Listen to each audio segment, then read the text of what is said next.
Hey everybody. What's going on, world? This is your girl Dani. And this is your guy TJ. And this is another episode of Lovers Quarrel. Yeah. So we weren't around last week. Let's just, address the elephant in the room. Yeah, was our anniversary. It was our wedding anniversary. We married 5 years. 5 long years. Oh, really? Yeah, that's what it feels like. You don't want to add one more long on to that? Long. Oh, okay. Like mad O's, just long. You funny. You real funny. And then also too, we hosted an event on Thursday because we typically record on Thursday. We post on Fridays, and I shouldn't say hosted, but we were guest speakers at an event at our alma mater, Towson University. We were. And it was a special event. That was the first time we've talked at Towson before, but that was the first time that it was a Muro and Mew Mew event, officially sponsored by, with Mew Mew speaking. So I thought that was dope. Yeah, we talked relationships, we talked dating, we talked the highs and lows of being a couple in college, and answered questions, and it was a really, really dope experience. So with that being said, that took up our whole evening, so we didn't record. And then the next day was our anniversary, so we were like, you know what, the hell with it, let's actually And then on Saturday, my wife surprised me. I did. With a party. So I've determined that I don't really like surprises. Yo, let me tell you about. So I'm speaking to y'all, but we also have a guest who we'll introduce in just a second. Let me tell you how unenthused this man looked when he walked in for his surprise party that I've been planning since August, September. You were. Reserved this venue, got food, got the family from out of town, got the friends from North Carolina, you got the family from Virginia, got the DJ. Y'all did yourself. I got him portraits of his 2 favorite people, our daughter and Drake, painted. I mean, you should have got a portrait of you. That's what I was expecting. Yeah, but I'll take the Drake. Drake's a close third. I mean, yeah, he's up there. It's like me and Tatum, Drake. Drake and Kobe. They like next, so they like tied for third. And you could throw LeBron in there. That's a 3-headed monster right there. But that's besides. So I do all of that. She did all of that. I tell him, and he was. Let me tell you how salty he was all week. He was just a grump from Monday to Friday. I don't think I was though. I promise you. I don't think I was. So, I think you're lying right now. It took everything in me just to be like, hold tough. It's gonna all pay off. It did pay off. It did. And then I told him that I was taking him to like some sip and paint that my coworker was hosting, and a male coworker though. And so the night before we went out for dinner for our anniversary, I don't really wear heels that often. I don't love wearing heels. But I'm glad you explained that, but go ahead. Okay. So when we were going to dinner, I had my slides on and I put my heels on when we got to the restaurant. But then... So that's Friday. That's Friday. Then the next day, when we get ready for us to go to this quote-unquote sip and paint, because now it's really the party, I like throw on make more makeup and I put on the heel sleeve out there. So now he's a bitter Benjamin sitting over there like, you getting all dressed up for this, and your boyfriend blah blah blah, like, ooh, you was that salty?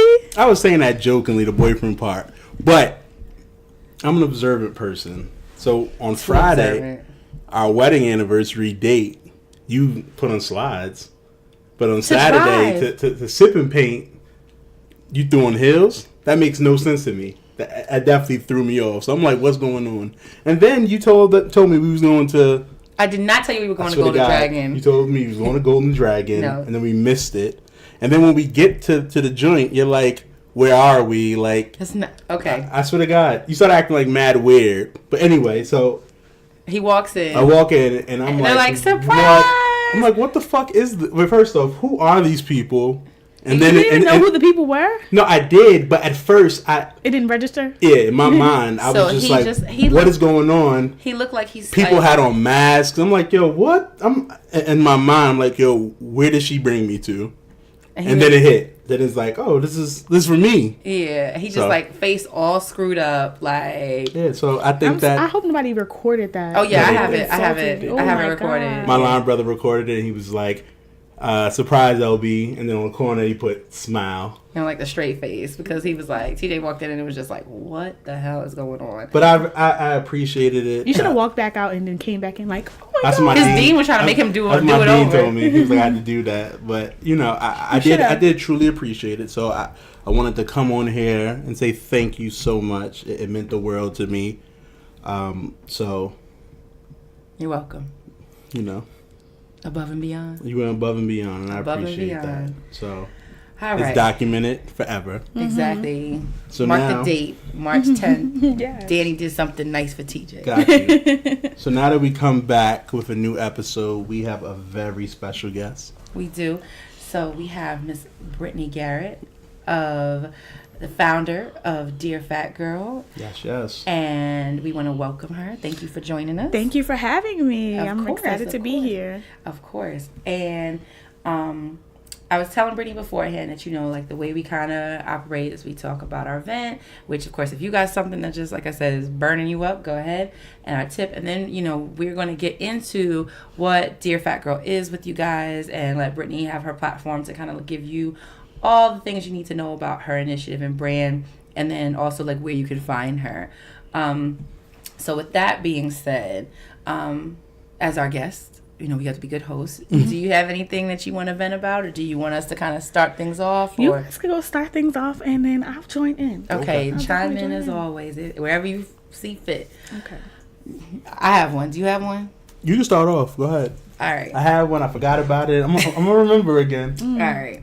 So, as most of y'all know, I'm perpetually tired because I'm a mom, I'm a teacher, and I'm in school. And especially this week, like, I'm falling a little bit behind on work because of trying to do the whole party. Everybody was in town last weekend. And I'm just like, I hate it. It's petty and silly, and I knew I signed up for it, but I hate with a passion, like, APA format and citing sources and looking at all these resources and stuff. Like, I don't care. I don't care. I don't give a shit if it's me saying, like, that I think the same thing as this person, or if I'm not trying to summarize. I'm not trying to, I'm not trying to say I'm pro plagiarism or anything like that. But it's just so annoying. Absolutely. And it's like, I was on the phone with my professor and I'm doing a check-in, and she was like, your papers are okay, but you're not synthesizing enough. You need to have like 5 or 6 sources, and you need to bring the ideas. And I'm like, ma'am, like, you and I have the same damn job, or you had the job as me. You know that I have like little to no time to myself. They like, don't care. And it's just like them discussion board posts. Like, come on, like you write something and I go, what? Gee, Brittany, that I like your insight, and I wholeheartedly agree, and I just, and it's like, come on. I'm dealing with that now. I am in grad school as well, and I'm in an online class where we have to post 4 times and reply to each person's thing because it has to simulate as if we're in a real classroom. And I'm like, if I wanted to be in a real fucking classroom, I would have signed up for that. And why do I have to like, in a real classroom, I'm not commenting on everyone who says something's post. Yeah. It's so stressful because my teacher has this dumb deadline. So instead of saying that our paper and stuff is due on Wednesday at 11:59, she'll say it's due at 3:00. So tonight I have some work to do because it has to be in at 3:00 in the morning. Really? She's obscene. She's ridiculous. That's wild. And I just hate it. I cannot wait till May. I can't. I was supposed to be done this May, and then I had to, slow things down and everything this last year. So I'll be done next May. Mm-hmm. And I mean, granted, like, slowing things down has been helpful because I've kind of been able to process it a little bit more. Right. Like what I'm actually supposed to be learning, but it's still like, it's just annoying. Like, and I just feel like they don't read it. Like, if you have 20 kids, I'm thinking teacher. If you got 20 adults in your class and they're all writing 8-page papers, so you're really, really like sitting there and processing everything, like, and reading everything. Like, come on now, just hit me with the headlines and then go from there. So that's my vent. And I'm gonna join on that. Citing sources sucks. So I'm in school as well, and I'm going through that right now. Like, this teacher is nitpicking everything, and he puts in there like not APA format. I'm like he like. Inside of the paper. Oh, Okay, he. Yeah, like he's laughing at it. Wait, what? Yeah, like he's but he's nitpicking on everything. So I hate the format as well. I'm absolutely annoyed for you. I hate it. So like, who does that? This teacher, like so I'm doing online as well, and he posted like, we have discussions this week, and he was like, some people didn't post last week. I'm guessing the weather. And then he was like making a joke like, I'm going to be in New Orleans, so, I'm going to be enjoying myself. So try to enjoy yourself. We're all sitting in the northeaster. Like, he's just mad weird. But for that, I just hate school, period. Like, me going back and then going back again, that was like the worst thing. I should have just stopped at the first master's. But no, I wanted to get it. The second one. It's fancy pants. Well, not being fancy. It was a duel, so let me just knock this out. No. I'm regretting it. I'm counting down to May like you. I can't wait. Well, sorry. May's graduation, but April 22nd is the end of the class. Is the end of the class, and I cannot wait. I'm tired of writing papers. We graduate May 23rd, and this professor thinks that I'm going to be in class till May 18th. She can kiss where the sun don't shine. Yeah, hard pass on that. I'm so through. I'm so tired of trying to write discussion posts. Like you said, Britt, I don't want to have to. I'm not going to respond to 3 people. Exactly. And then you want me to cite my sources of what I'm stating. Exactly. Like, I don't cite my sources when I'm having a discussion in class. And I honestly, and like being in grad school, I feel like dumber by the day because, I prided myself on being like a really good student when I was growing up, and even in college, I was a good student. But that was when, like, my only job was to be a student. But now that, like, life, I have other responsibilities. I'm like, oof. I'm like, I don't know if I'm cut out for this. But, like always, I guess we all got to just power through. We're going to grin and bear it and get it over with. But I know this. Unless I'm done after this. No dual, no double, no triple, no PhD. You'd have to, like, truly convince me to go back to school after this. Because I'm 1 master's and I'm straight. Cool. I'm here with you.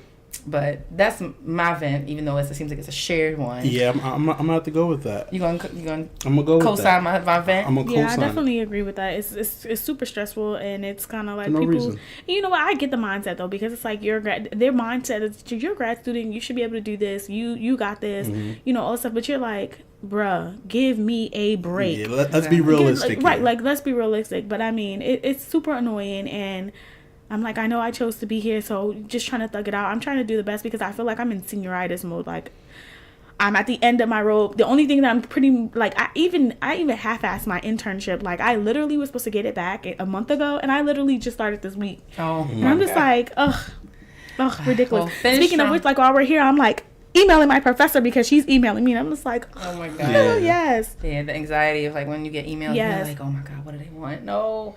And then, like, it's like I'm at Hopkins, and like when your like grade starts to fall below a certain thing, and like you get those like these generated notifications to be like your grade point average or your grade is below what the standard is, and it's just like, oh god. Oh, I'm glad I never got one of those. Oh yeah, I've been there and climbed myself back out of those. I mean, you got several times.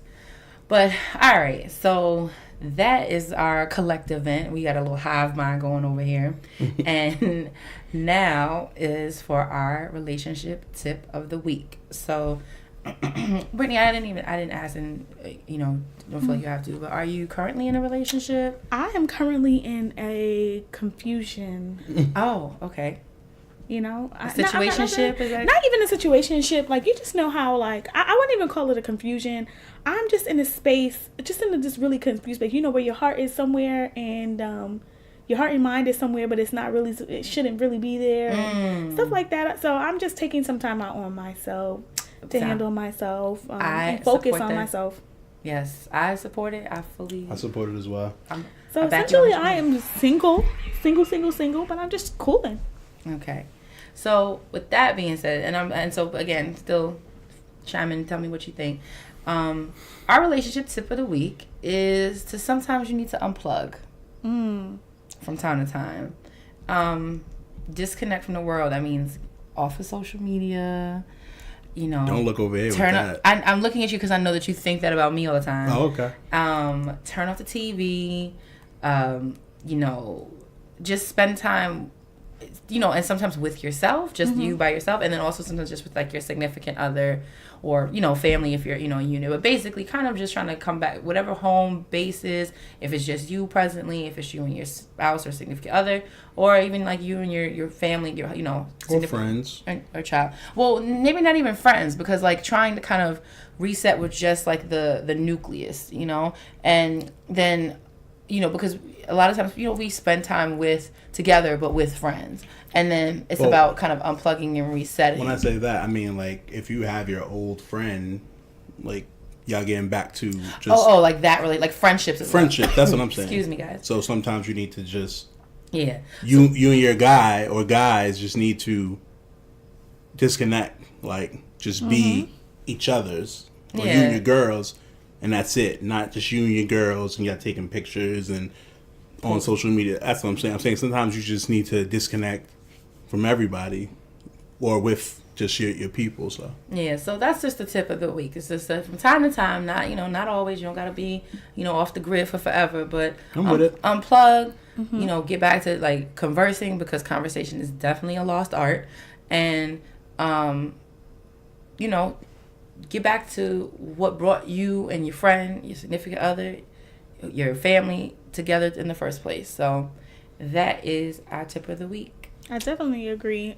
Just to add something, so I think it's definitely important for you to do that, because sometimes as couples, depending on how long you've been together, you guys get so caught up. And I know for you two, you guys are parents, so with both of you all being in school on second degree, well, you're a third degree, a second degree. Wait, right? he's second. I'm on my first. You're first. Yeah. So you guys are on, doing these different degrees. Now you guys are parents to an active, almost toddler. I'm pretty sure it gets hectic, and very. Sometimes you do have to unplug from social media, from your friends and stuff, and just take those times to just be with each other. And even if it's small moments, like when the babies sleep, do a little chatting, and just different things. And I think that works for any couple, and I think that works for any type of ship, as I like to call them, whether it's a relationship or friendship. Like sometimes your friends, like I know for me, like although I'm single, but I still have my friends, and we get so built up and worked up in our own personal lives that sometimes we have like, girl, let's have let's go to brunch, or let's have a sleepover or something, like let's meet up, let's do something like we used to do,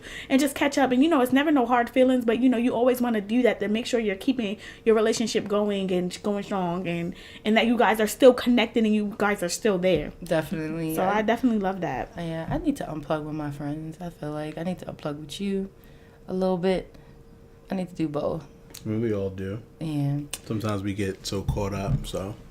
You're right. Always. Life is just coming at us on all sides. But with that being said, let us get into our special guest for this episode. Yes. And of course, I tried to do my homework and do my research, and so of course, please feel free to fill in the holes where I might have missed something. But we have here with us today the founder of Dear Fat Girl, Brittany Garrett, and she is like TJ and I from New York. Yes. But like TJ, she's from Harlem. You know what? But I'm not going to take this, borough slander. We're not a borough. It's not a borough, but we're big enough to be a borough. You're not big enough to be a borough. Wow, we should be our own borough, though, because we're popping. Exactly. Like everybody wants to come to Harlem. Exactly. Okay. So, and then, so living in Baltimore, transplant like us, she is a Morgan State alum. So shout out to the Bears. My sister went to Morgan. Okay. A lot of our friends went to Morgan. Yes. So much love there. She's also a member of Sigma Gamma Rho Sorority Incorporated. Yes. So a fellow Greek. We got a lot in common here. And you're also, as you already heard, with our grad, she's a grad student. So again, a very we got a lot going on here. Yes, accomplished young woman. And basically, Dear Fat Girl is this brand initiative that you started. And at this point, tell us a little bit about yourself and what Dear Fat Girl is about, maybe like how it started. Okay. Let us know. Hey everyone! Again, I am I go by B Garrett when I talk about Dear Fat Girl. Okay. So I am B Garrett here. And like they stated, I am a native of New York, Harlem to be exact. Okay. Harlem to be exact. And I have been here in Baltimore for about 10 years now. I came down back in 2009, and I went to Morgan State University. I got my undergraduate degree from there, and now I'm currently attending the University of Baltimore.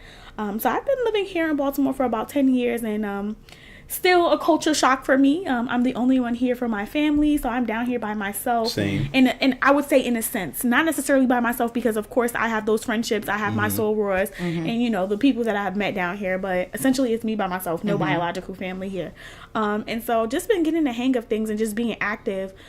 Dear Fat Girl pretty much came about. I have always been so outspoken, but this might get a little deep for some people. But at the age of 23, I thought I was I attempted to commit suicide. And I was, of course, in the hospital. The ambulance and police had to break my doors down to my apartment. It was pretty intense.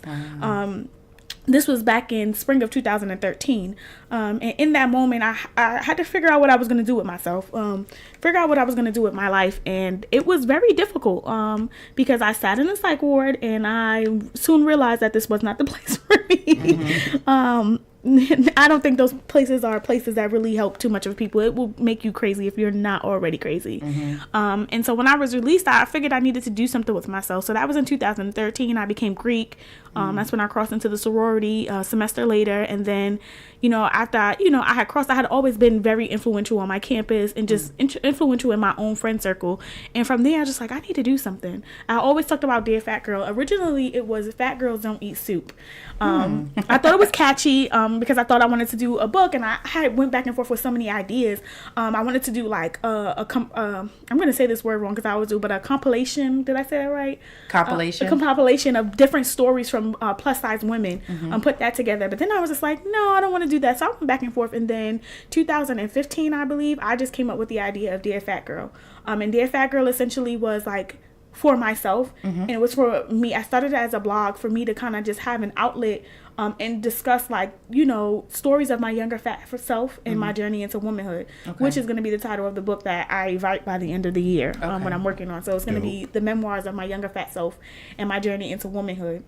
And so it just started out as a blog, and I didn't think much of it. And my goal was to express myself. And even if only one person read it or, you know, knew about it, I was okay with that. And then it kind of just took off into this movement. And so the mission for it kind of evolved. And so for Dear Fat Girl, it's pretty much it's a movement, and it's a brand for women and young girls to be unapologetic to their journeys to self-confidence and self-awareness, and to just be unapologetic in who they are. And so I became this big body positive advocate, not really realizing, because I was just being myself and just talking about how I struggled with who I was, and just struggling with my own self-esteem and my own insecurities. A lot of people don't know that I suffer with anxiety and depression, and people are just like, oh, I would never guess. And I'm like, people make me nervous, guys. And I was like, but you go out and you do, you go out and you do these things, and I'm like, you're able to work through it. And so I didn't think that me being who I was and just being transparent with my journey as a young woman would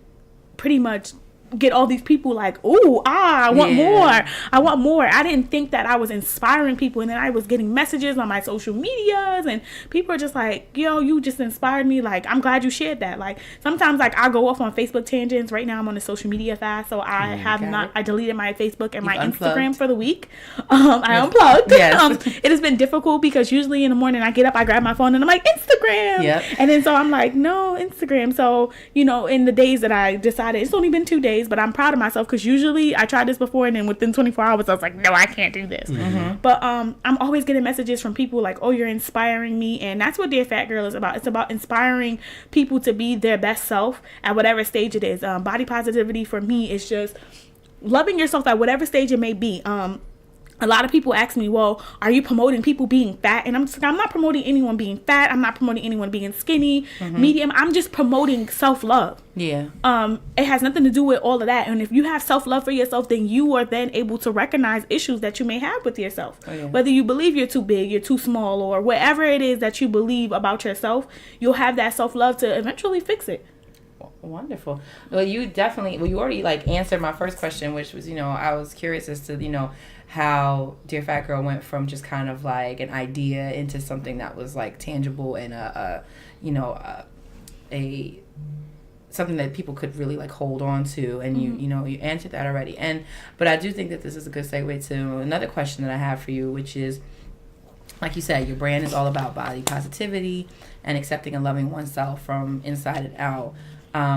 And you mentioned how you're on a social media fast and one thing is like social media makes it really hard for people to be body positive, to feel confident, you know, even the people with the thickest of skins. And, you know, how do you deal with trolls and haters? And I asked that because, you know, I was looking and I saw some of your I looked at your Instagram and I looked at like the images from like the lingerie event, which I thought was so dope. And thank you. You know, and I could, you know, I am somebody who is plus size, heavy set, overweight, whatever you want to call it as well. And I know, like, I recognize the insecurities in myself about having, you know, stepping outside of this house, you know, with like that. And so how do you cope and deal with, you know, trolls and haters, especially, you know, being that you do suffer from anxiety and depression at times? Like, how do you kind of find that balance?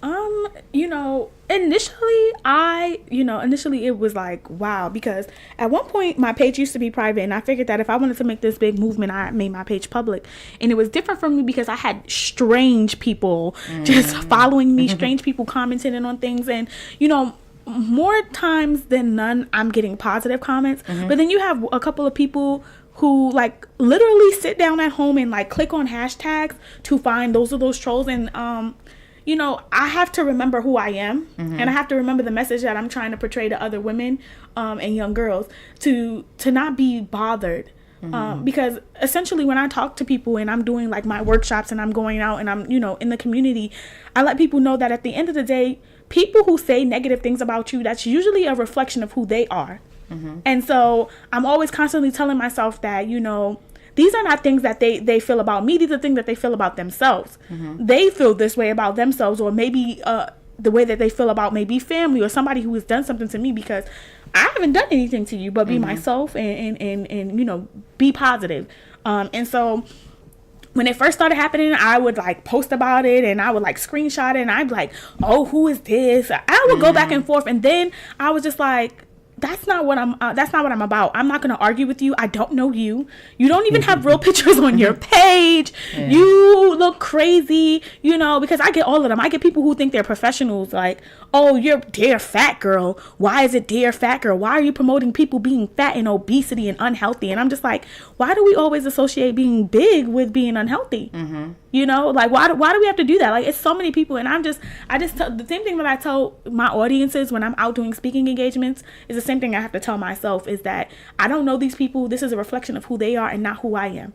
And it's about being able to walk in your own truth. So when you're able to walk in your own truth and guide your own self, you kind of are able to block out people. And sometimes it'll bother you because that's just the kind of world that we live in, and we're human. So, you know, for a split second, somebody can knock you off your G. Like, oh, okay. Oh, you think that about me? And you'll think about it for a second, but then you have to come back stronger and remember who you are as a person. And that's what I definitely do. And that's kind of like why I took the social media fast that I am on now. Just because I needed to unplug from social media, like get back to reading, get back to writing and doing some of the things that I love that I don't necessarily get to do, because sometimes we get so caught up in social media. Who liked my picture? Who's looking at my page? And stuff like that. And although, like, social media is a great platform to get paid, sometimes you just that money is not enough for your sanity. So I kind of just like just keep it pushing and realize that these trolls are sometimes just people just looking to get a rise about it. You want to see how bothered you are. Yeah, definitely. Peace of mind is priceless. You cannot put a value on that. And I think that it's definitely admirable, because my page is private. I always have to keep my page private because I'm a teacher, so I teach middle school, so like they try to follow me on Snap and Instagram. I'm like, hell no.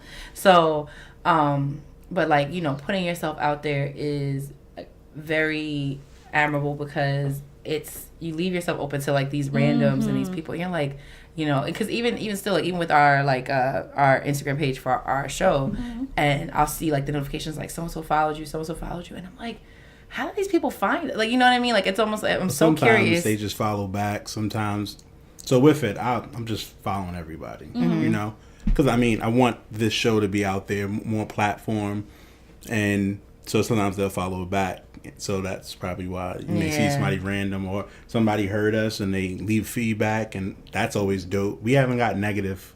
That's good. Yeah. At least not on social media. Yeah. Someone said I sounded condescending towards me. Okay. But I think people are always looking. I think especially when it's in relationships, people are always looking for a way to. Was it a woman who said this? I don't think it seemed like it might have been a guy, but I think people are crazy. They're always looking at a way, especially when it's like, if don't ever let a woman listen to the show or something like that. Women are always like feminist, you know, and they find every way to pick at certain things. Yeah. But social media is definitely a lot. That's why I really enjoyed your tip about unplugging, because just with anything, like we all have relationships with humans. We have relationships with our social medias and stuff like that. So I just have to unplug and just unwind myself and just remember in the words of my mother, excuse my language, remember who the fuck I am. Definitely. Yeah. And that's free speech on this show. So, so with Britt or B Garrett, I was following you first. So, you did a shoot.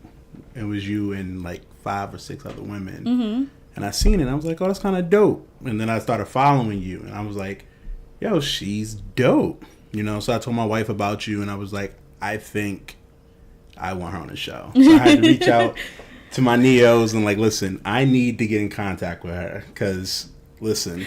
After John contacted me, I like went, because sometimes I won't pay attention. So I finally went back to the page at that point, because you know Instagram has this filtered thing. So like if you're following, or I don't know how they do the filtering. Yeah. So I went back and I was like, oh, it was a request message. I never even seen that. Like I didn't even pay attention. My email, like people have been telling me I've been emailing you. I'm like, no. So then I went back to my email because it's all connected. So I have all my emails on my phone. But when you refresh it, if you're not like going directly to, let me click on my Yahoo account. So when John finally hit me up and I finally talked to you, I said, I feel so bad. He's probably been like, this girl and all this other stuff. I don't feel bad. I mean, I seen that you have a movement. I see that you have a lot of followers.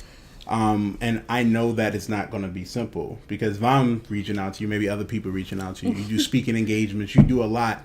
So for me, it was just like, okay, I'm going to try the original route. Like, okay, this isn't working. You know, so I was like, listen, John, do you know her? He's like, I know her very well. So I need you to do me this favor. I don't ask for a lot, but I need you to do this favor. Shout out to John. Yeah, shout out to John. Thanks, John. I love John. That's my guy. And for me, I just liked everything that you were about. You know, myself being a bigger gentleman, you know, I know what it's like growing up and people joking and people saying stuff, and you got to find ways to take back that power. So for me, it was joking. Like, I'm a joke. We're gonna joke, and I'm gonna say, the only thing you're gonna say about me is I'm fat. You know, and that's my favorite line. Yeah. What else are you gonna say about me? Yeah. Exactly. But you're not gonna talk about my clothes. You're not gonna talk about what I got. And then now I can fire at you. And then even that I kind of use it like, listen, don't joke with me. Like, or we can joke, but if you talk about me being fat, just know. That's it. It's fair game. It goes for the jugular. Everything is fair game. So just seeing that, but like seeing your page and just seeing like how confident you were, you know, and you would, you know, put on outfits that people may be like, why is she wearing that? But in my mind, I'm like, this is dope. Like how confident how confident you were made me say like, yo, she's on to something. Yeah, I mean, you know, so the images that you saw, I did like a model search, and I got a couple of girls because I had this campaign idea called the I'm Every Woman campaign. Yeah, I was looking at that. And so I just thought about the idea because when you think about women and who we are, we're so diverse. I can't speak to being in any other culture, but being a black woman, we are so diverse. We come in different shapes, shades, and sizes. And I wanted to talk about how I'm every woman because, you know, whatever comes after that, I'm strong, I'm powerful, I'm this, I'm that. You know, for me, I'm every woman because it's my ability to bounce back regardless of whatever happens. And so I just wanted to get that campaign to showcase these women. And in the campaign, for those who, for you guys who saw, like they had different sayings on them that people have said. Some people had said fat whore, slut. One girl wrote, it was powerful that you'll never be able to fit at a desk. And that was very powerful. And just some of the things like dirty, disgusting. And these are pictures that my photographer, shout out to Keith Cunningham, he's your frat brother. Yeah. You know, he captured the essence of what I was trying to do. And then in the photo shoot, as it goes on, because it starts out with the writing gets wiped off of them because that's not who they are and that doesn't define them. Absolutely. And it was just about being comfortable in your skin. and just loving the body that God gave to you. Like when I, one of my favorite things to say to people is that if we were all created to look alike, don't you think that's what we do if for those who believe in God, you know, when God created the earth, he created us in the image of himself. And so when I speak to my young girls, you were created in the image of God, and you were created in the image of his own likeness. And so that makes you godlike. That makes you a goddess, which means that you don't have to look like her. You have to look like yourself. And that goes the same thing for men. I haven't had an opportunity to be in a room full of men, but I do have a partner. His name is Frank in the City, and he does a lot of body positive for the big and tall men. That's what they call that area, because there's an avenue for him. We don't never talk about that. We always talk about the heavy set girls or plus size girl, but we never talk about the big and tall men. And there's space and there's room for everyone out there too. Definitely. And so that campaign was just something powerful for me, and I'm trying to bring it back because, you know, I think it's important for us to realize that we are every woman, and that beauty is not linear. I say this all the time. Beauty is not linear. It's not one standard of beauty. And that's why they say beauty is in the eye of the beholder. Yeah, you know? And so the most beautiful person could be the ugliest person when they open their mouth. And that's real. So, I mean, it's really just all about I just want people to just love themselves, just to be comfortable. And for me, it took time for me to build up to be that way. And now it's like, you can't tell me shit. Like, you can't tell me shit because, like you said, the first thing that people say to me when they're upset with me is, oh, you're a fat bitch. Thanks. What are you going to tell me that I don't know? Like, I've already recognized this about myself. I know that I'm a fat girl. I know that I'm big. I know that I have love handles. I know I have cellulite. Small women have cellulite too. Like, tell me something that I don't know. Like, give me something. Like, joan on me about something that's real facts. Like, pull up something about my character that you think has a flaw in it. But, like, being fat is not a flaw to me. And that's what people need to realize. Like, fat is not a flaw. So what, you gonna just keep calling me that? Yeah, like, that's really powerful. And I mean, I'm listening to you, and I'm thinking in my own head about, like, all the times I'm like, I definitely live in my own head about my weight, about myself, because I've lost a bunch of weight, I've gained it all back and then some, and then, you know, having come off of having a baby, even though it's almost a year ago, and, you know, I was legitimately, like, at one point in time, like, scared about what it was going to be like for me to be plus size and pregnant, because you don't see it in media at all, like any woman that's like over a certain size and what that looks like. And then I didn't really have any friends of mine who were closer to my size and who had children, and I was like legitimately scared about, like, oh my God, what's going to happen to my body, like, I'm going to recoup. And, like, you know, after having Tatum excuse me, I still have my own, like, inner demons about how I look at myself and how my body's changed, and how it's, you know,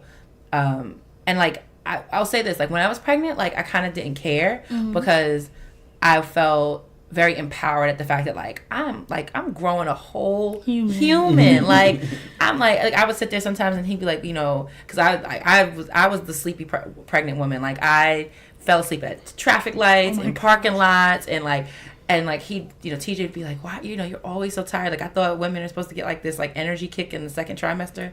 And I'm like, no. I'm like, you know how exhausting it is to, like, grow an elbow or a kneecap or an eyeball. I hear when you're pregnant with girls, your energy is gone. They say the girls just take everything from you. Well, she took my energy. I will say, like, she took my energy. I know they always talk about the old wives, stuff about girls take your beauty, but I didn't. I felt prettier, and I felt more happy with myself because at that time. And then, you know, you had the baby, and then you kind of got, like, the baby blues, and you got the time. And now, like, you know, life has kind of come at me, and I know, like, our listeners kind of know, like, everything that happened with my dad, and then, like, my job and school. And, you know, when life comes at you all directions, then you're really not really making the best choices for yourself. And so I feel like I give myself a hard time with, like, how I look and how I feel about myself. I don't necessarily feel sexy or beautiful all the time, so therefore sometimes I don't dress that way. And, you know, and I think that's, like, I think what TJ's saying is, like, the things that he admires about what you did in your movement is because these are the things that he would hope to see in me, as far as not necessarily. And I'm not saying it like you want me to be like somebody else, but you wish I was. I think sometimes you wish I saw me the way you see me. Does that make sense? Yeah. Yeah, that makes sense. To me, seeing you go through Tatum, the whole process, it made me appreciate women more. It made me appreciate you more because you sacrificing yourself to make me a father, you know? Mm-hmm. So beautiful. So my thing with that is, you are bigger, but I loved you at your smallest. I'm going to love you at your biggest. I'm not with you because of how you look or whatever. Like, I'm with you because of you. So my thing is, you are bigger, but let's go get some bigger clothes. Like, you don't have to be down on yourself, or you don't have to give up because you've gained weight. Like life doesn't stop because, listen, I've gotten bigger, you know, but I'm not going to stop being myself because I've gotten bigger. I'm not going to dress a certain way or not want to go out because life isn't going to stop, you know? Absolutely. So that's my biggest thing. Like, I just want you to understand, like, listen, you had a child, and you can use that for however long you want to use it for. Listen, there's women who had children about 10 years ago telling their kids, like, 10 years old, like, you see this exactly. You and it's like, Mom, I'm 10 years old. Yeah. To address it, you're a very beautiful woman. Oh, thank you. You're a very beautiful woman. And, you know, I just think that because we live in a society that tells us what we're supposed to look like, somebody's always telling a woman what she has to look like, what she's supposed to have, and what she got to do to get this. Facts. And I think it comes with unplugging and just recognizing and understanding who you are. Who are you as a woman? You know, sometimes you got to stand there and look at yourself. Like, I stood in the mirror to look at myself in the mirror naked because at one point I was unhappy. I was scared to look in my mirror full body. Now I have this big, like, 50-inch full body mirror in my thing, and I stare at myself sometimes. And you have to just look at yourself. Look at yourself beyond the weight. Who are you? Are you a beautiful person on the inside? And once you do that internal work to work on the inside out, it starts becoming more. Even at that size, you dress good for that size. You understand what I'm saying? When you dress good, you start to feel good about yourself. And you just be like, oh, okay, I am popping, and it'll come for you.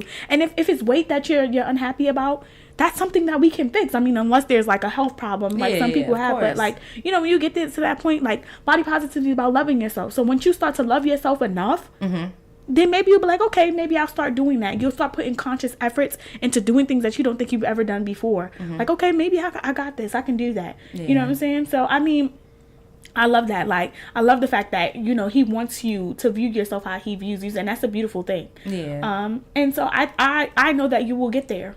Yeah, you will get there. I know, and I will too. I'm you know, it's not taking away trying to make it about me or anything like that. But I just know that, but what, you know, and what you're saying, it kind of speaks to me because it's definitely it's been a lifelong issue, you know, battle, or you know, and being in your own head and being very conscious of your size and how you look and versus how the world thinks you should look. I mean, you need to start digging in your head and say, where am I getting this perception of who I am from? Like, why am I battling myself about this? Why am I doing this to myself? And I think that once you start to break down the why of why you're like comparing and contrasting, if that's what you're doing, or why you're beating yourself up so bad, it's kind of like sometimes we beat ourselves up about things that other people are not even concerned about. Very true. Like, sometimes I know I do it with myself. Sometimes I'm like worried about something and somebody's like, Brittany, I didn't even notice that. I didn't even know what are you talking about? Like, I don't even know. Like, you know, we beat, because we're our own worst critics, and sometimes it's not even necessary.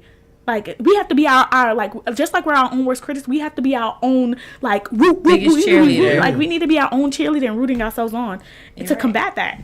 And I think that's a, you know, and that's a great segue to another question I had, because I'm talking about how I'm kind of all in my head about things, but you know, you talk about how it's a process and it takes time. You have to ask those questions, and you know, what was your moment, or how did you kind of get out of your own way as far as your approach to yourself? Like you said, you went from like never want to look in yourself in the mirror to now you take the time to really kind of like, you know, take in yourself.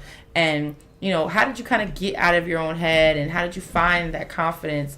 You know, and my other part was like, or were you just always that way? But if, you know, it seems like you kind of had to grow to be that way. So, you know, how did that come about for you as far as your own personal journey? Everything is an affirmation. This goes back to growing up. I grew up with, when I finally went to go live with my grandmother, she was very into the Bible, very religious, but some things stuck with me. I'm not very like into the religion now, but into spirituality. But they say that the tongue is like a double-edged sword. It can be used for good, but it can also be used for bad. And I believe that when we speak and we speak things into the universe, it could be a good spell, it could be a bad spell. And so for me, everything was about affirmations and affirming to myself who I was. It started with me really breaking down, you know, those questions. Why do I think this way? Where did I get this from? And when I started to break down how I felt about myself, it started from young. And it wasn't from me. It was how other people viewed me. So I was getting these negative things about myself because other people would say these things to me. And so like glue, things were sticking to me. But it was like, but do you feel that about yourself? Who are you? So when I started to break down those whys, I started to really affirm and walk in who I was as a woman. And so when I say that is that when you speak you can speak powerful things. People always remember what you say. And so for me, when you speak, and they tell you in like psychology and stuff, like when you speak positive things, it activates a part in your brain that moves towards motivation. And so for me, it was about affirming who I was as a woman. I am beautiful. I am strong. I'm not this big nasty thing. You know what I'm saying? Like my body is my body. My body is my temple. My body is for me. And that's what I started saying to myself. And when I first started saying it, it's kind of like I didn't believe it. Like, yeah, whatever.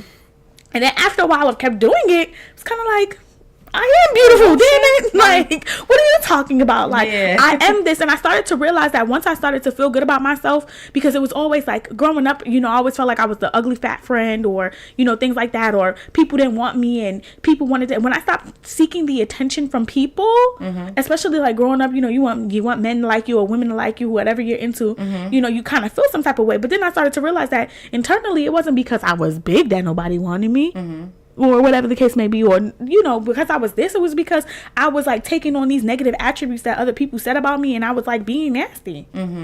So I mean, everything was about affirmations for me, and like just kept saying things. You know, being Mary Jane, she has the stickies all over the thing, and that's what I tell people. Like, if you gotta put stickies all over the place to remind yourself that you're the shit in the morning when you come home from work, or even at work, you got a little poster that says, you know, you greatness. Like, you gotta speak that. You speak greatness into the atmosphere, and great things will come. But if you're speaking negativity, believe it or not, that's what's gonna happen.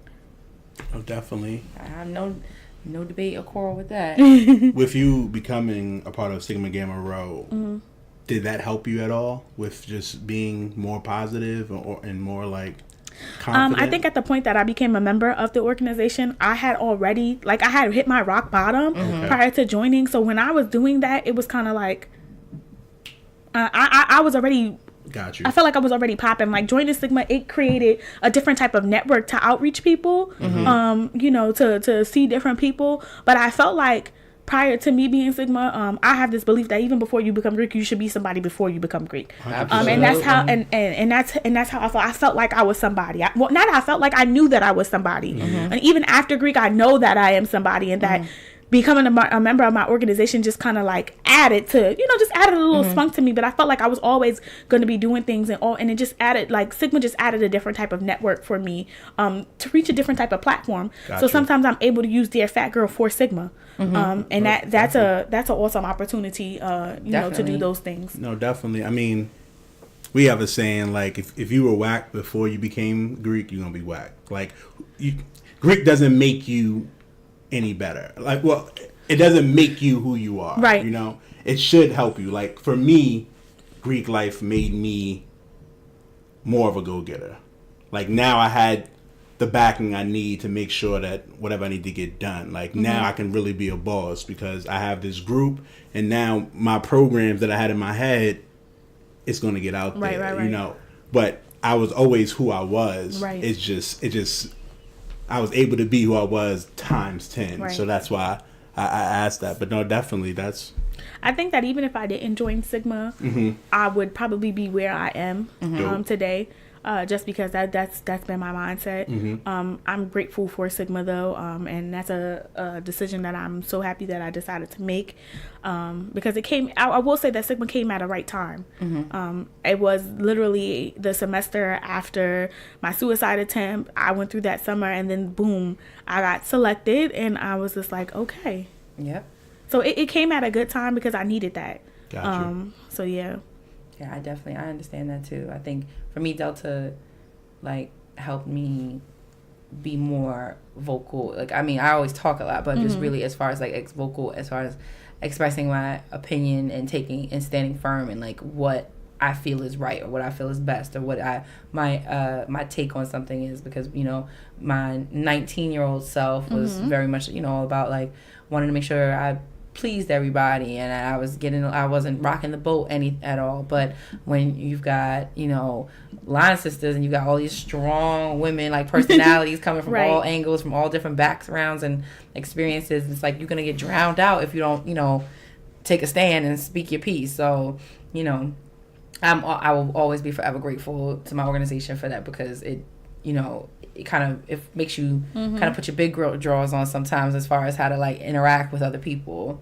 But if here's a hypothetical, well, not a hypothetical, I should say, but what is one thing that you would want people to know about being a quote unquote fat girl, and or the Dear Fat Girl brand? So you can take both, you can take one or the other, however you want to look at it. So one thing that you would like that like kind of defies the fat girl stereotype? Yeah, like or something like, shatter one of those stereotypes that you feel like, what's one thing that you want them to know that like, hey, this isn't true about us fat girls, or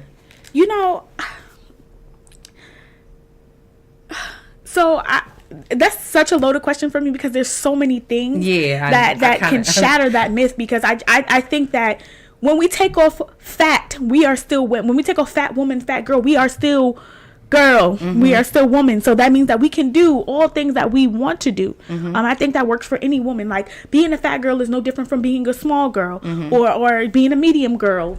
It's no different. Because when you're a woman, regardless of what shape, shade, or size, and you're a woman and you are about your business, you're going to always be a woman. And I think that's what shatters the myth of it's just my weight. Like when people realize that it's just weight and that just like you can gain it, you can lose it, it shatters the myth in itself. One of my favorite myths though that I do like to shatter, and I wrote a post about it, was fat girls need love too. And in it, I wrote, fat girls need love too. Well, I'm a fat girl and I don't need love from you. And the way that I broke that down was just simply talking about that we need to stop putting bigger women in a box and containing them as if we're not woman enough to be already loved, as if we're a different type of woman to be loved, that we need love too. Because when you break down the word "to," it means in addition to. Also, am I not a woman? Do I not deserve to be loved? Do I need some separate type of love for someone to love me enough? And when I talk about shattering that myth, because I really hate when people say like, oh yeah, and I used to be, this is the thing, like, so I have evolved as a woman, so a lot of the things that I talk about now, before I probably, if you probably pulled up some old stuff about me, and I still say this, like, I thought very negatively. I was the skinny girl basher. I was, we have a big girl, big needs up too, and then I started to evolve, and I started to think about a lot of things that I've said, and like, damn, that was ignorant, Brittany. But shattering the myth of big girls need love too. No, we need to love ourselves. Because so many bigger women, they have that self-doubt about who they are. But when you're a woman and you are confident in your shit, okay? Like, nothing beats a confident woman. Nothing beats a confident woman. When you are able to walk that walk and talk that talk, nothing can beat that. So for me, it's like, no, I don't need love too. I need love, period. Yeah. Women, we need love, period. And I think I would love to add on to that is that one thing I always see is like also too is like we shouldn't, that bigger girls should be like grateful for whatever love exactly they get. No, and it's like no. And I mean, again, I'm been with the same person for a very long time, but I still like, even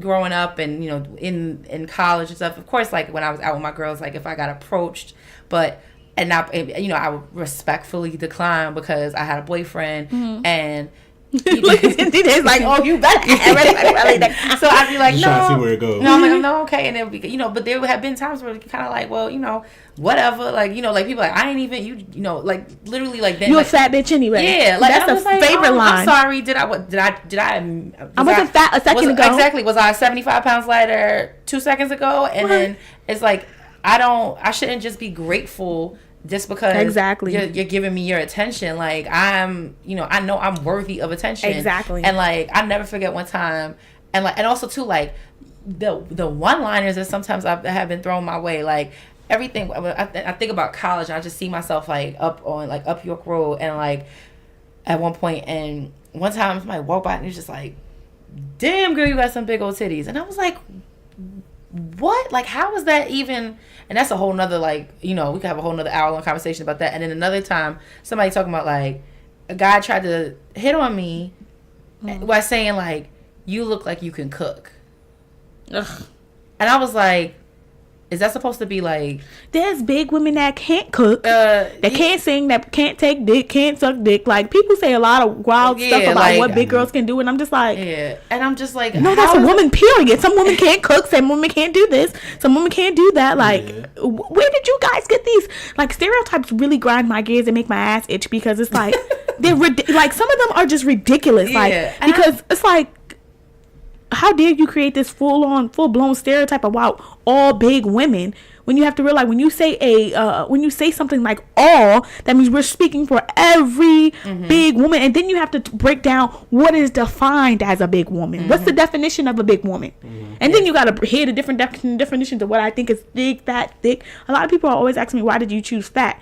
And I just chose fat because it's so taboo to say, like, oh no, don't say fat, you're just thick, you're plump. I remember when I was growing up, they used to say, oh, you're what was it, your bone, you just big got bone. Big bone. What is a big bone? We don't have bigger bones. My skeleton is the same size as your skeleton. Like, what are you talking about? And it was something I kept with, and then I realized there's nothing wrong with fat. There's nothing wrong with being fat, because it is what it is. Fat is exactly what it is. Now you take what you want with that information and you run with it.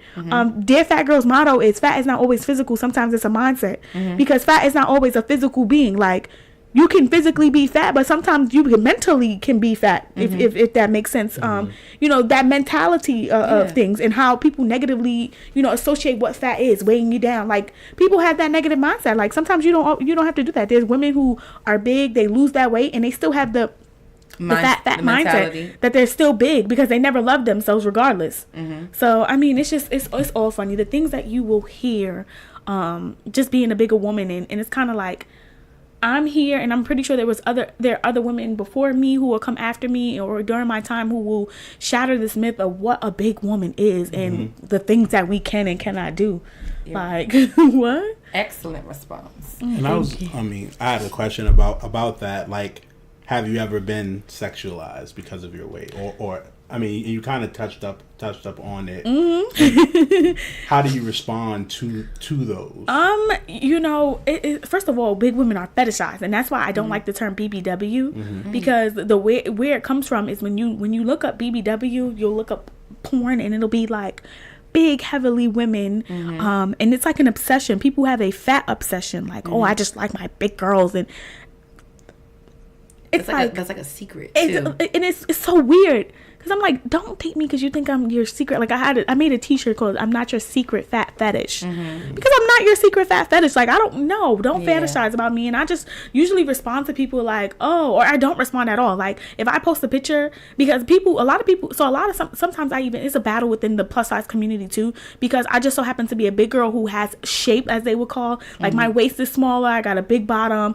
My breast is a certain size. So I have the Coke bottle shape, as people would say. So sometimes people don't even look like bigger girls will be like, oh, you're just saying that because your body shape is accessible. No, sis, we're still fat together, because when sis over there don't like me, she gonna say the same thing she said to you fat bitch. Like, we're gonna hear the same thing. And so I laugh at people. I just ignore people. I get a lot of weird comments about, like, being big fat girl. Like, I get DMs all the time from creepy old men who are like, oh yeah, I like my girls big fat. And I'm just like, oh my god, please. Like, it's so weird, and I just ignore it. Growing up, I didn't like it. I didn't really appreciate my body, because grown men fetishize, like, sexualized me. Growing up, even from a young girl being a heavier, young lady, it was kind of like, oh, you're fast, you gotta, like, it's like, I didn't ask for my breasts to grow at the age of 9. I mean, you know what I'm saying? My mom always tells me, you was born with little titties, and I'm just like, I didn't ask to be born with this, okay? I'm not being fast. Like, and you have grown women who sexualize you, like, oh,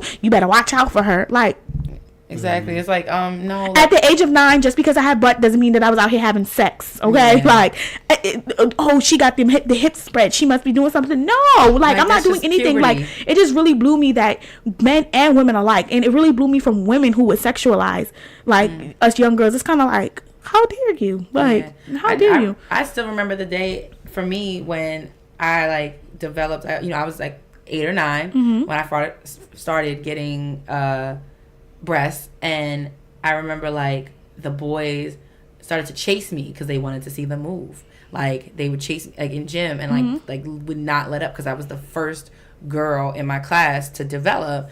And sometimes I kind of like when I think about like I was never as like a small child. I was never like I was always taller than other kids, but I was solid. But I wasn't obese or anything when I was younger. But I feel like sometimes that's always kind of like a line in the sand for me of like when I stopped moving. I stopped being active as like a child when I started to develop. And I think sometimes I attribute that as like the start of my weight gain or my struggles with weight, because I was like being, I guess, like sexualized or being fetishized even by like my peers because like my male peers, and because they were like because they felt like they wanted to see boobs move or whatever. And so I think that you make a really good point. Like it definitely happens because they think there's all these stereotypes you go back to that come back to bigger women. And I think that you made a really valid point about all of that. And yeah, so I co-sign.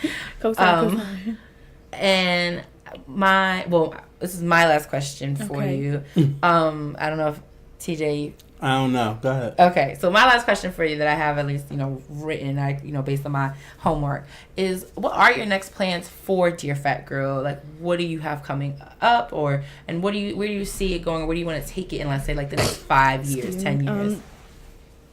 Oh, excuse me. So currently right now I'm working as a sole proprietor. Dear Fat Girl has been trademarked and I'm like have sole proprietorship of it. Okay. And so right now I am marketing it as a individual motivational speaker because my ultimate career goal is to be a speaker, and to be an international speaker, just going around hosting different workshops, being a facilitator and presenter, discussing, pretty much being an expert on body positivity and an expert on self-esteem and what it looks like to transform and to work on those types of things. So I have a couple of speaking engagements coming up. This Saturday I'll be in DC with the graduate chapter for Phi Sigma, and they're having their annual youth symposium. And so I'll be speaking to some of the young girls about self-esteem there. I'll be in Jersey next Thursday doing a program. It's an HIV/AIDS initiative, but talking about self-esteem with that. And then I'll be in North Carolina in April. Making moves. The first week of April, we have to do 2 places in 1 weekend. I have to be here for an event called Women's Empowerment, Women in Big with Big Hats Empowerment party. It's like an empowerment party, different speakers coming out to network and speaking to women there. And then that same night I have to drive down to North Carolina because I'll be doing a women's empowerment brunch as well. So I'm just working on getting my name out there as a speaker and who I am. I am, of course, I'm going to continue to host my thing. So I'm going to be working on, I was supposed to have my brunch, but of course, with me losing my job and other personal things happening, I kind of like laid low of it, and kind of like took a step back, because it was a little discouraging, at the time, but I'm planning like a go-getters, because the brunch is called the Go-Getters Brunch. Yes. So, I'm going to do like a go-getters meetup. Instead of like selling tickets, like find a place to meet up with different young ladies and we just talk about different things and just be encouraging to one another, and go from there. And of course, my annual lingerie party, last year was a hit. So this year it will be on December the 1st because that's the first Saturday in December. And it's going to be big. It's going to be major. It's going to be epic. Exciting. And so I'm just working on sponsorships for that, but just to continue to promote myself as a presenter, as a speaker, a motivational speaker, body positive advocate, and I consider myself to just be an influencer of all things positive. And so that's where Dear Fat Girl plans to go. And hopefully, I want to work on the Go Getters Academy. And instead of like doing a brunch like I was doing every year, I want to take it to the schools. And the Go Getters Academy will break down like a mentorship program and kind of break down to these young ladies what it means to be a go-getter and how self-love kind of, it's synonymous with those things. Loving yourself and loving yourself enough to go ahead and complete these goals and get those goals knocked down and out the way. So I really want to do a Go Getters Academy as a part of Dear Fat Girl, and maybe one day it'll be like a nonprofit organization. I haven't talked about it, but I definitely know that motivational speaking is the guideline of which I'm trying to work on. That sounds amazing. And maybe you and I can talk offline because I am a teacher. Yes. I teach middle school girls. I have 6th and 8th grade. Perfect. Oh, that is perfect. So we definitely have to talk offline yes, about that. I am, and I'm doing everything in my power to kind of, because we have like some mentoring things coming in for our boys, which they are brown and black boys, need them desperately too. Absolutely. But I wanted to try and do stuff with my girls. Like I have my stylist coming in to talk to them about like hair care and like just simple hair maintenance because of like I see them sometimes because that's that age where like your mom or your grandma stops kind of doing your hair, but then like you don't know what to do with it when it's not like in braids and and like weave and is like younger and younger they wearing them, but like the snatching the edges too. Snatching, and then like sometimes it's not the best, or it comes in looking one way and then they go to gym and then they come back and it's like your leave out looks different than and I mean I've had it all happen, and I mean I'm one person, but that's one thing I'm happening, but like I want especially like my girls that are leaving me this year, they're going into high school, like that's gonna be another whole new world, and dealing with it, and some of them are they of course they have their insecurities, and some of them are confident, but sometimes they're confident about the wrong things. Like they take pride in the things that like aren't in what the value that like males or boys assign to them. So we definitely can rap about that offline, so that we can like maybe set something up, because anything to kind of help them, because they can I'm trying to work over the program over the summertime, so that way by the beginning of next school year in September I can kind of like be based inside of a school, get some of my like good girlfriends who are like invested in some stuff to become some mentors, and kind of create like even if it's just like a 6 to 8 week program that kind of discusses it, have a welcoming ceremony, and then from a welcoming ceremony, we have like a closing ceremony, and do it for different cohorts and stuff like that. So I'm definitely trying to just put my brain together of how I want it to work, but that'll definitely be dope, and maybe your school could be like a starter school for me. Listen, we're here. And so with that being said, like that concludes our formal interview portion, and I think that was like amazing. I think we got a whole bunch of just great, gems. like gems. Well, thank you after the other, just rattling them off, B. Garrett. So, with that being said, we can go into our break, and then we'll come back with the Lover Squirrel and wrap things up. This week's episode is brought to you by Gainz Sports Gear. Embrace the process. Go to Gainz with a Z, sportsgear.com, and use Lovers10 for 10% off your first purchase, so you too can embrace the process. Now, here's Lover Squirrel. And we're back. Woo. Okay, so we had the dopest of conversations with our guest, B. Garrett of Dear Fat Girl. And before we do anything else, I want to say thank you again. We truly appreciate it. You. And with that being said, we are now at our final part of our show. Danny's favorite. Oh, so don't judge me. You ready? You ready, baby? Go ahead. Okay. I don't know. So, I'm telling you, they're going to hate that part. Fight. Ding, ding, ding. You didn't put like 15 different sound effects together. Would be great. Whoopsies. I'm not going to add that one in. No. That's from Mortal Kombat. Get over here. All of that. Okay. Anyway. Like, which one? I'm going to test them all out. So you guys heard about 3. You heard. They heard 15. You've heard Rocky. You've heard some boxing. And now I've got the Mortal Kombat. That was Rocky? That is Rocky. That sounds like Family Feud or The Price is Right. Like. Okay. But point is, y'all have heard them. So I want you, when we post this episode, you got to vote on what intro to our Lover's Quarrel do you want me to do every week. They're going to say none. Hashtag Rocky for the Rocky one. Hashtag boxing for the boxing one. Or hashtag Mortal Kombat. Or hashtag none. No, that's not an option. No, it is. I will present you with other options every week. Okay. So if we don't get enough votes, I'll do another one and they can vote on that.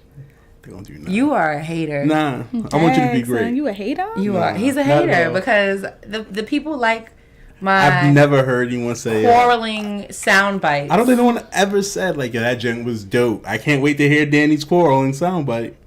Be great. They don't talk to you about that type of stuff. They tell you. They do tell me. This is so funny. So anyway, our quarrel for the week is based off, me and TJ kind of go off of whatever's kind of been going on in our world. And like we said in the beginning of the episode, TJ and I celebrated 5 years of marriage on last Friday. And his birthday, I threw him a surprise birthday party. And his birthday is the 20th of this month. So March is like a really big month for us.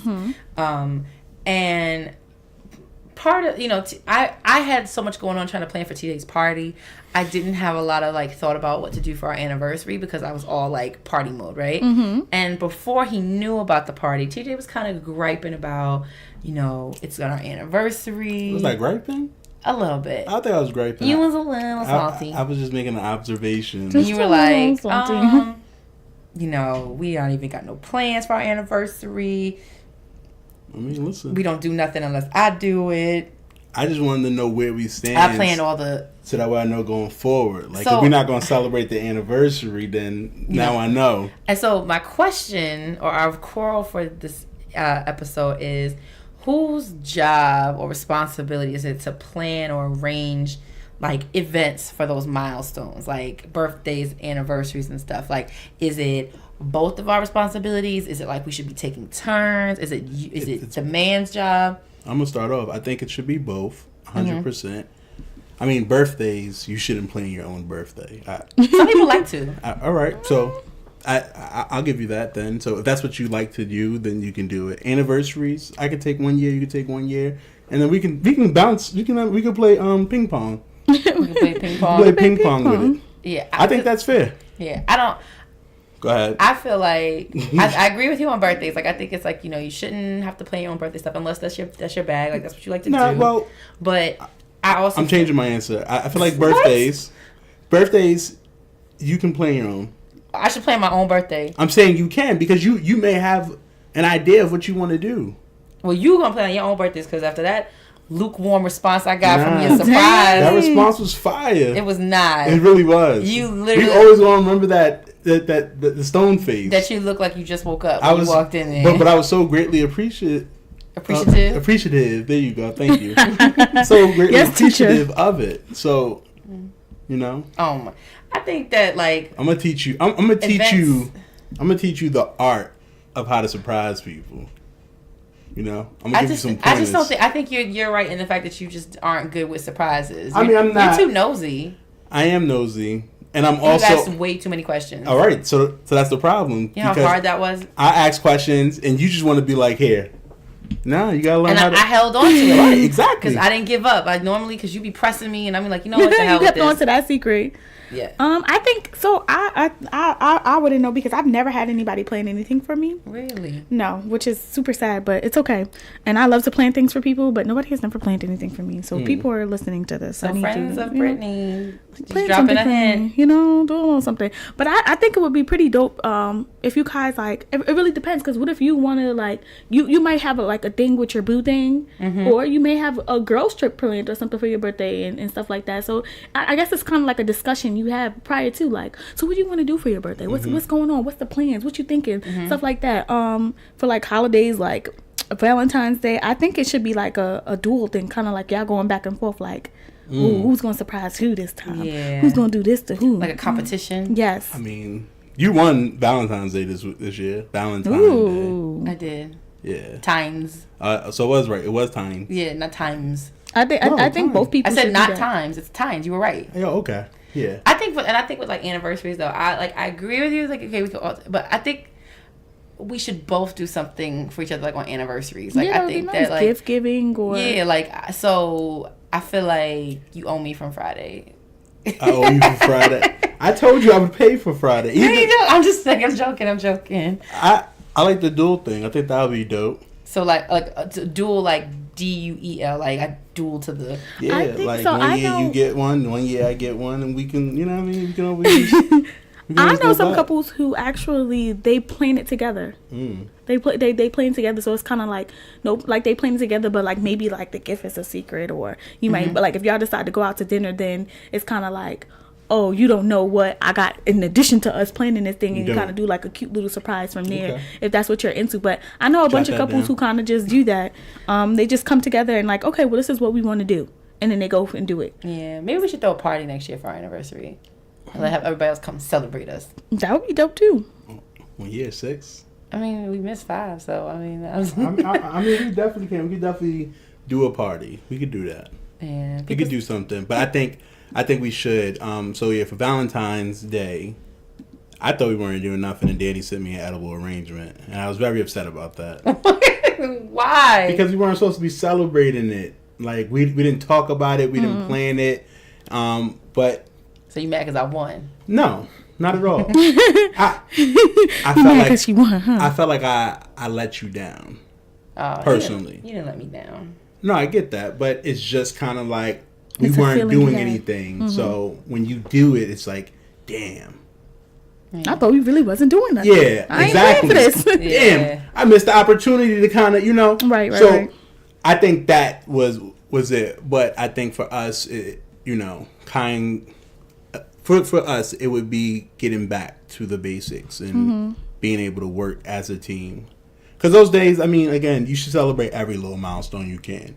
It doesn't have to always be extravagant, but it's still a celebration. Mm-hmm. So, well, that wasn't as big of a quarrel as I thought it would be, but it's not bad. I mean, for my birthday, I can do my own surprise if you need me to. What, for your next year? I mean, I'm just saying in general, because since it's so much hard work for you. At first, yeah, it was hard work. I'm not going to sit there and tell you it wasn't hard work. It was hard work. Keeping secrets from you, deleting threads, turning off notifications. Making sure people don't notice. Exactly. That's the fun, though. That was not fun. I guess. That was not fun. I should have been like, you should have cried. No, if I'd have cried, but I didn't cry when we got married or when Tatum was born, you'd have probably felt some type of way. I would have been very surprised. I would have been like, what? Yeah, exactly. But all these emotions? Yeah, yes. So. Man. It's okay. It's okay. Listen. All right. So we've quarreled enough, excuse me. We have. With that being said, we're going to start wrapping things up. But before we go, Garrett, can you drop your information? Yeah, let everybody know where to find you. Yes. Okay, guys. So you guys can find me on Facebook at Dear Fat Girl. That's my Dear Fat Girl page. You can find my website at dearfatgirl.com. I have 2 Instagram pages. My personal page is at House of Thickness. That's spelled HAUSOVTHICKNESS, House of Thickness. And the Dear Fat Girls page is dearfatgirl_. And that's how you can check me out. My email is dearfatgirl@yahoo.com. So just check me out. Follow me. I got some great things coming up. And we're definitely going to put that inside the info section of the podcast. You guys can follow us. You can get all that down. Get all her information. Again, we want to thank B. Garrett for doing the show. And thank you for having me. No, definitely. We're going to have you back. Now, like, part 2. We talking about Dear Fat Girl, but now we're gonna get we got to get into the relationship side. Like we relationships. We talk relationships too. So we kind of touched on it a little bit of like when people try to like talk to fat girls or big girls, whatever you want to call it. But then it's like, okay, in a relationship, like what are the highs and lows and pros and cons of that? That could be juicy. That could be. So we definitely we got a part this type of thing. So. With that being said, this has been another episode of Lovers Quarrel. I am Dani. And I'm TJ. And as always, we fuss. And we fight. But we love. Bye. Farewell.